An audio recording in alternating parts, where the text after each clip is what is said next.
देखो बच्चों, Henry's law से रिलेटेड प्रॉब्लम्स को सॉल्व करने के लिए दो फॉर्मूलाज दिमाग में बिल्कुल अच्छे से बैठा लो। पहला क्या कि हेनरीज लॉ का खुद का मैथमेटिकल रिलेशन, वो क्या कहता है कि P is equal to K H into x.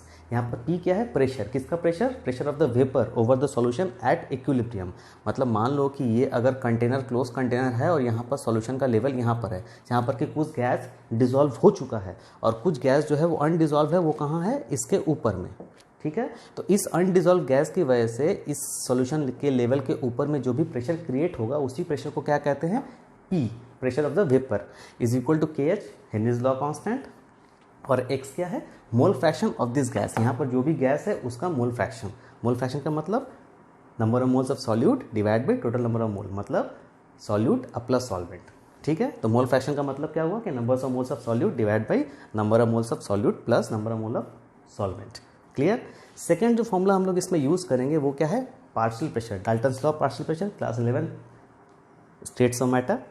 तो उसमें क्या कहता है कि partial pressure of a gas, suppose a gas A is equal to क्या होगा? Mole fraction of that gas into total pressure. ठीक है, यहाँ पर P1 क्या है? Partial pressure of a gas, किसी भी गैस का partial pressure, into is equal to उसका mole fraction into total pressure जो आएगा उसकी वजह से।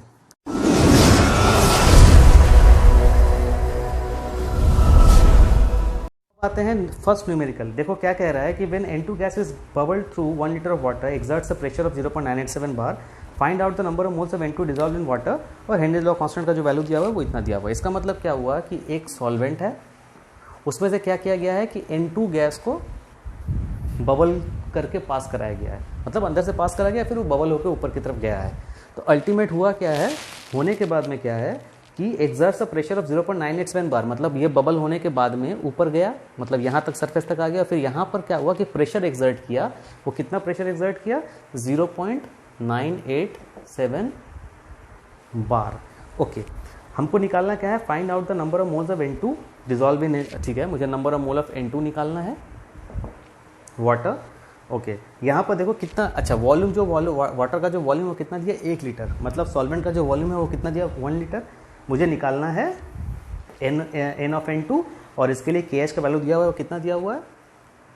76.48 किलो बार। ओके, यहाँ पर ये देखना है कि इसका जो यूनिट है वो बार में है, तो हमको इसको भी चेंज करना होगा किसमें? बार में। तो ऑब्वियसली उसको 1000 से मल्टीप्लाई करेंगे तो 7480 बार। ठीक है, ओके। अब इसको सॉल्व कैसे करेंगे? देखो मुझे मालूम है यहाँ पर हेनरीज लॉ कांस्टेंट से क्या रिलेशन क्या निकल कर आता है कि partial pressure of N2 is equal to K of N2 into mole fraction of N2। ठीक है, यहाँ पर पार्शियल प्रेशर ऑफ N2 कितना है? 0.987, क्योंकि यहाँ पर इतना ही प्रेशर क्रिएट हो रहा है। दैट मीन्स ये क्या लिखेंगे? 0.987 is equal to K of N2 कितना दिया हुआ है? इतना दिया हुआ है। तो मुझे बार में, मैं जब इसको यूज़ कर रहा हूँ तो यहाँ पर भी बार में यूज़ करूँगा 76480 into mole fraction of N2। अब यहाँ पर ही सारा का सारा खेल है। मोल फ्रैक्शन ऑफ N2 का मतलब क्या? Number of moles of N2, N of N2, वही मुझे निकालना है, number of mole of N2 divided by नीचे क्या होगा? टोटल नंबर ऑफ मोल, मतलब number of mole of N2 plus number of mole of solvent क्या है? वाटर है। तो इसका मतलब number of moles of N2 plus number of moles of water. ठीक है, मुझे निकालना क्या है? ये है निकालना है। देखो ये तो दोनों न्यूमेरिकल वैल्यूज है, तो ये तो ऐसे ही निकल जाएगा। लेकिन ये जो वैल्यू है उसी को अगर निकाल ले तो फिर अल्टीमेट यहाँ से हम N ऑफ N2 हम लोग कैलकुलेट कर सकते हैं।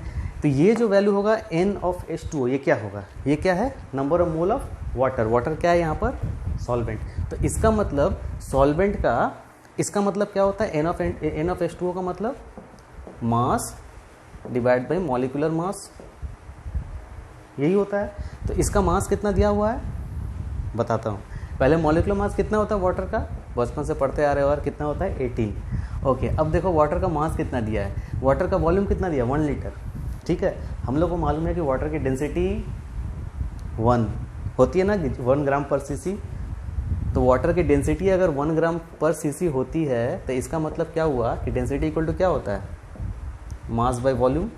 ठीक है, तो इसका मतलब वॉल्यूम क्या हो जाएगा? T अगर 1 होता है तो इसका मतलब मास इक्वल टू V। मतलब वाटर के लिए हम लोग जितना मास होता है उतना ही उसका वॉल्यूम भी बोलते हैं, क्योंकि वाटर की डेंसिटी लगभग 1 होती है। तो इसका मतलब अगर 1 लीटर पानी है, 1 लीटर अगर सॉल्वेंट है मतलब 1 लीटर क्या है, उसकी वॉल्यूम है, तो उसका मास कितना होगा, ऑब्वियसली 1 kg। 1 लीटर का मतलब ही 1 kg। तो इसका मतलब वाटर के हम लिख सकते हैं कि 1 लीटर इक्वल टू 1 kg, ठीक है, या फिर 1000 ग्राम, या फिर 1000 ml बराबर 1000 ग्राम। एक ही बात है, 1000 ml मतलब ही होता है 1 लीटर, 1000 ग्राम मतलब ही होता है 1 kg। तो इसका मतलब अगर 1 लीटर पानी है तो हम लोग इसको वेट इसका क्या लिख सकते हैं, मास क्या लिख सकते हैं, 1000 ग्राम।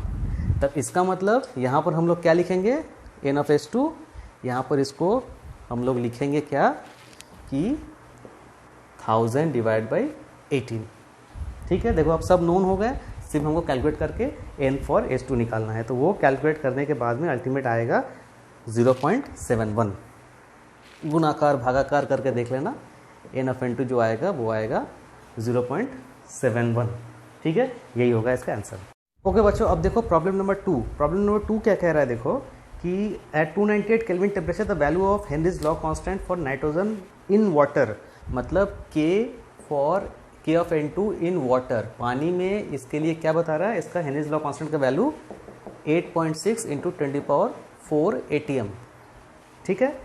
The mole fraction of N2 gas in air, अच्छा mole fraction of N2 gas मतलब N2 गैस ये किसमें, एयर में, हवा में, ये कितना कह रहा है देखो, इज 0.8, ओके, ठीक है। How many moles of N2 gas would dissolve in 10 ml of water at 298 kelvin temperature and 5 atmosphere pressure. मतलब अगर इसमें क्या हमको निकालना है, how many moles of N2 gas, मतलब N फॉर N2 मुझे निकालना है, ठीक है। हाँ, dissolve in 10 moles of water, मतलब नंबर ऑफ मोल ऑफ पानी दिया हुआ है कितना, 10 मोल, ओके। और एटमॉस्फेरिक प्रेशर, जो एटमॉस्फेरिक प्रेशर है वो क्या है, ATM, मतलब एटमॉस्फेरिक प्रेशर कितना है, ATM। ये लेकिन याद रखना, ये एटमॉस्फेरिक प्रेशर जो है ये नाइट्रोजन का पार्शियल प्रेशर नहीं है, ये एटमॉस्फेरिक प्रेशर है, मतलब टोटल प्रेशर जो है वो ATM है, 5 ATM है, ओके। यहाँ से हमको क्या निकालना है, NaOH2। सबसे पहले क्या करेंगे कि मुझे एयर में नाइट्रोजन का जो मोल फ्रैक्शन दिया वो है 0.8, ठीक है। तो यहाँ से हम क्या निकालेंगे कि पार्शियल प्रेशर ऑफ N2 निकालेंगे। तो partial pressure of N2 from Dalton's law of partial pressure का वैल्यू कितना है, from Dalton's law of partial pressure relation क्या है, P of N2 is equal to mole fraction of N2 into total pressure, या फिर atmospheric pressure, यही जो P है यही एटमॉस्फेरिक प्रेशर है, या फिर टोटल प्रेशर है। तो डेट मीन्स यहाँ से हम क्या निकालेंगे, पार्शियल प्रेशर ऑफ N2, तो एक्स ऑफ N2 कितना दिया हुआ, 0.8 इंटू टोटल प्रेशर कितना दिया, एटमॉस्फेरिक प्रेशर 5, तो अल्टीमेट क्या निकल गया, 4 ATM। अब इससे हमको करना क्या है, हम इस पे आएंगे, हमको हेनरीज लॉ से हम इसका जो रिक्वायरमेंट है वो पूरा करेंगे। मतलब हेनरीज लॉ क्या कहता है, P of N2 is equal to K of N2 into x of N2, ठीक है। यहाँ पर पार्शियल प्रेशर ऑफ N2 कितना आ गया, partial pressure of N2 4 ATM, K of N2 कितना दिया हुआ है 10⁴, और एक्स ऑफ N2 का मतलब क्या है, मोल फ्रैक्शन ऑफ नाइट्रोजन। तो क्या करेंगे, number of moles of nitrogen divide by number of moles of nitrogen plus number of mole of solvent. Solvent मतलब क्या, वाटर। तो वाटर यहाँ पर नंबर ऑफ मोल कितना दिया हुआ है 10 मोल।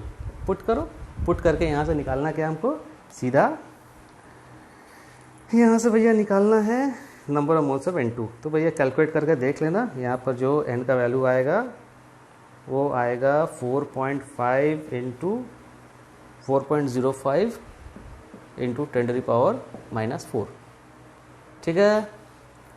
कैलकुलेट करके देख लेना, इतना ही आएगा। ओके बच्चों, अब आते हैं प्रॉब्लम नंबर 3। क्या कह रहा है देखो, the solubility of H2S gas in water eight STP is 0.195 m, calculate the Henrys law constant. Okay, यहाँ पर क्या कह रहा है देखो कि सॉल्युबिलिटी मतलब 0.195 m किसके लिए, H2S गैस के लिए सॉल्युबिलिटी है 0.195 m at STP, at standard temperature pressure. Okay, मुझे निकालना क्या है, KH का वैल्यू निकालना है, या फिर इसके लिए H2S के लिए इसका वैल्यू निकालना होगा, क्या होगा। ओके, अब देखो इसमें करना क्या है कि सबसे पहले इसका मतलब क्या हुआ 0.195 m। स्मॉल m का मतलब क्या है, मोलालिटी। स्मॉल m का मतलब है मोलालिटी, ठीक है, बताया था इसके पहले। तो इसका मतलब क्या है, मोलालिटी का मतलब क्या होता है कि क्या होता है, number of moles dissolve in 1 kg of solvent.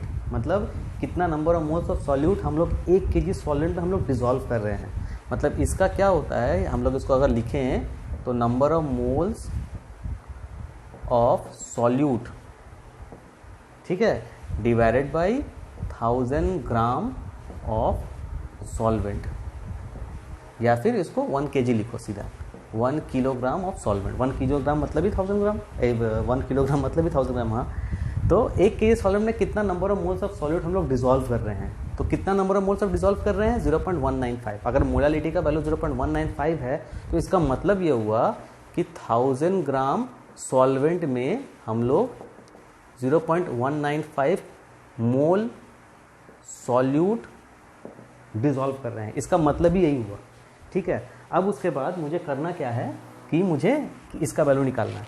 तो Henry's law constant, Henry's law का इक्वेशन क्या कहता है कि P is equal to x of H2S into K of H2S, ठीक है। यहाँ पर P क्या है, प्रेशर। अब यहाँ पर जो प्रेशर है वो बता ही रहा है कि H2S का जो प्रेशर है एट STP, तो एट STP प्रेशर कितना होता है, standard pressure, standard temperature pressure पे STP मतलब P का वैल्यू कितना होता है 1 बार और 0.987 ATM, यही होता है। तो यही जो प्रेशर होगा ये पार्शियल प्रेशर ऑफ H2S होगा, बिकॉज एट STP बोला है। तब इसका मतलब हम लोग यहाँ पर P के जगह में डायरेक्टली हम लोग 0.987 यूज़ करेंगे, और यहाँ पर x ऑफ H2S, इसका मतलब क्या कि number of moles, mole fraction of H2S मतलब number of moles of H2S divide by number of mole of H2S plus number of mole of water into Henrys law constant for H2S, ठीक है। N of H2S क्या लिखेंगे, N of H2S 0.195 मोल, क्योंकि यहाँ पर बता ही रहा है कि 1000 ग्राम सॉल्वेंट में इतना मोल सॉल्वेंट है, सॉल्यूट है, तो सॉल्यूट यहाँ पर तो H2S है, तो मतलब ऑब्वियसली ये जो वैल्यू है ये number of mole of H2S का ही वैल्यू है।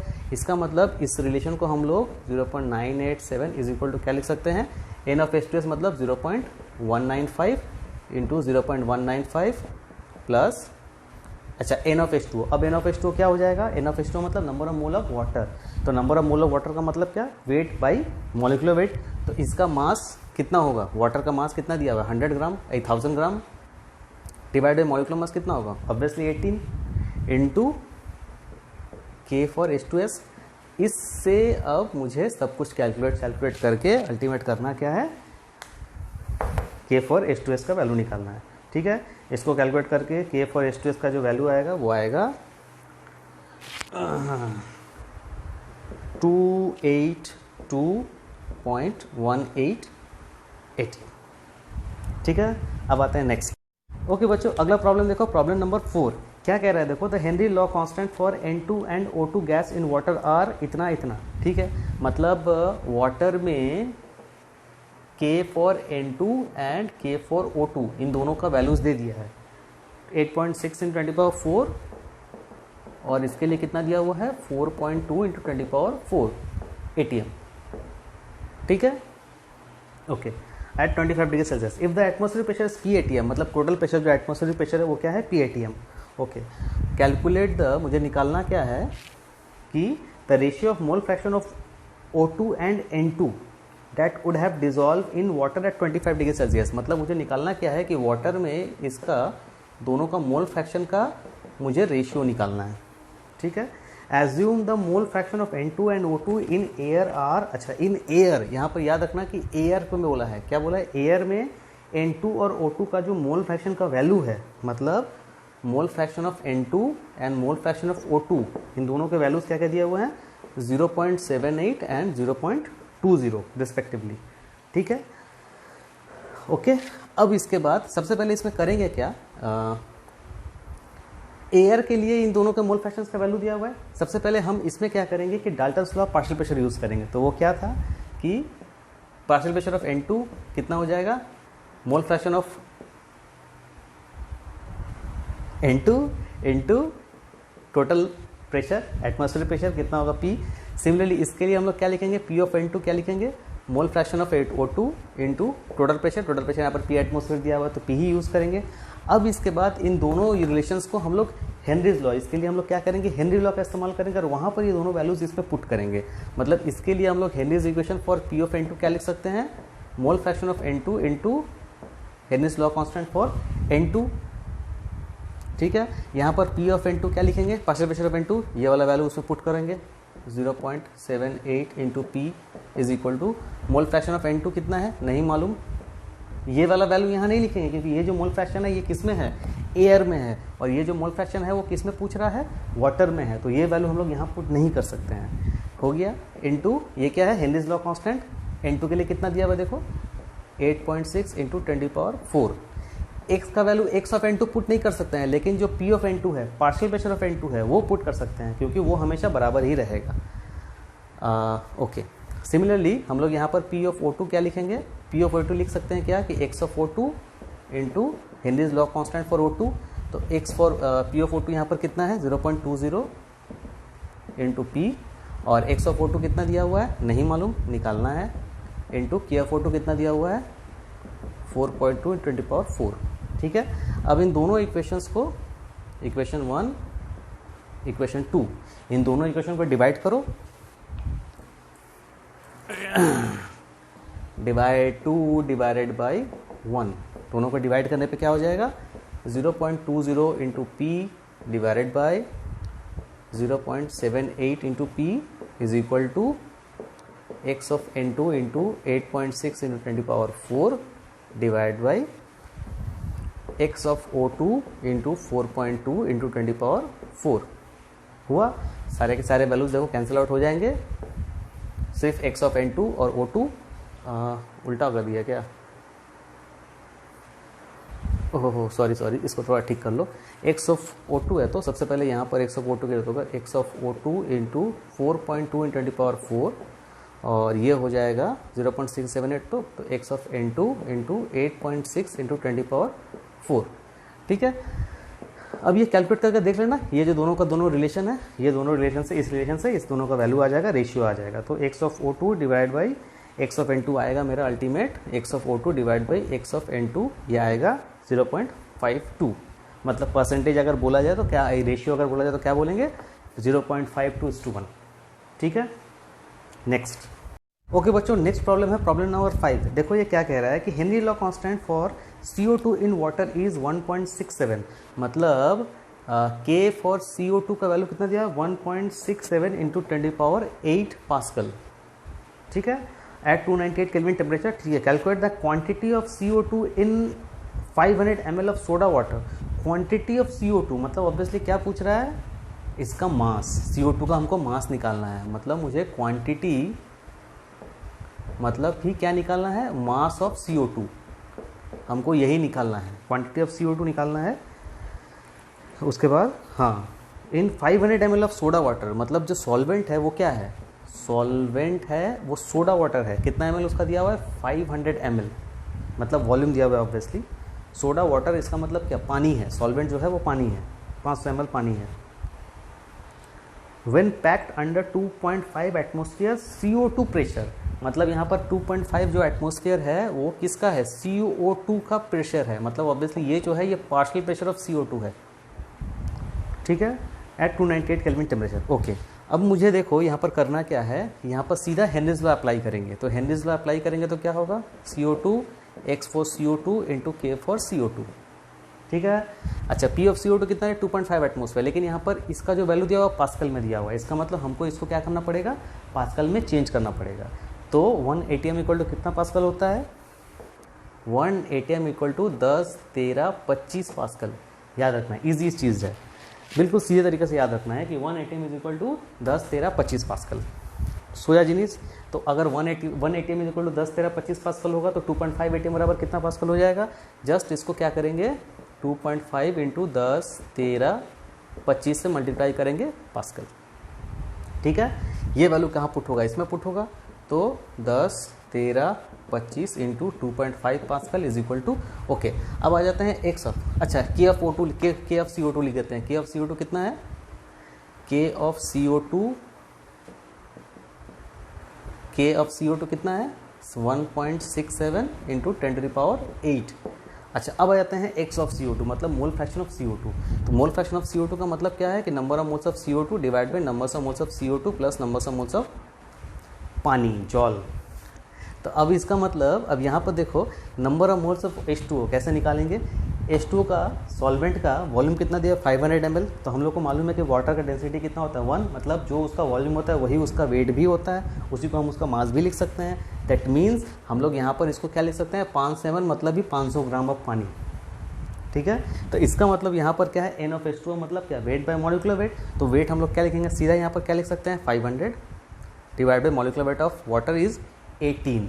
अब यहाँ से कैलकुलेट करके अल्टीमेट N फॉर CO2 का वैल्यू निकालेंगे, तो N ऑफ CO2 जो निकलेगा वो आएगा अप्रॉक्स 0.0422, मतलब यहाँ से N फॉर CO2 निकलेगा 0.0422।